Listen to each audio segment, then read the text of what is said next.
Dan, walk us through the developments of the last 24 hours. The Israeli cabinet has passed the ceasefire and approved the deal, but walk us through what exactly has happened and what we should be watching out for in the coming days. Both sides have now formally signed off on this deal, a deal that really was a bolt out of the blue in the last 2 days, just under 2 weeks since President Trump announced this ambitious peace plan. Now it would appear that the first stage is in the works.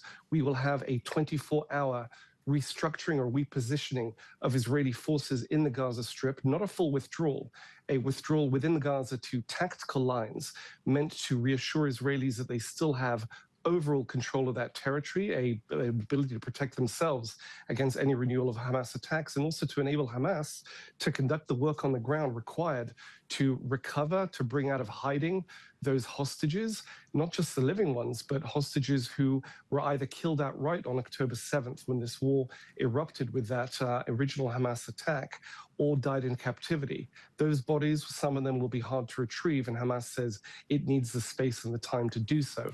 That means that within 72 hours, or the president said a bit more than that, those hostages should be back in Israel, a handover that will be welcomed across the board by Israelis and much of the world as well. It will be tinged with grief, obviously, for those families whose hostages died in captivity. There's some doubt about the status of 2 of the hostages, whether they're alive or dead. Also, the condition of living hostages, given that some were clearly emaciated in videos issued by Hamas. And Dan, have we got any more detail as to what is going to happen with the humanitarian aid that's so vastly needed in the Strip right now, in addition to the monitoring mechanism to ensure that the ceasefire remains in place? Yes, aid will be increased substantially. That will be welcomed by many Palestinians who will be given a degree of breathing room now, not just in terms of some increased movement in the Gaza Strip, but obviously a reprieve from Israeli attacks.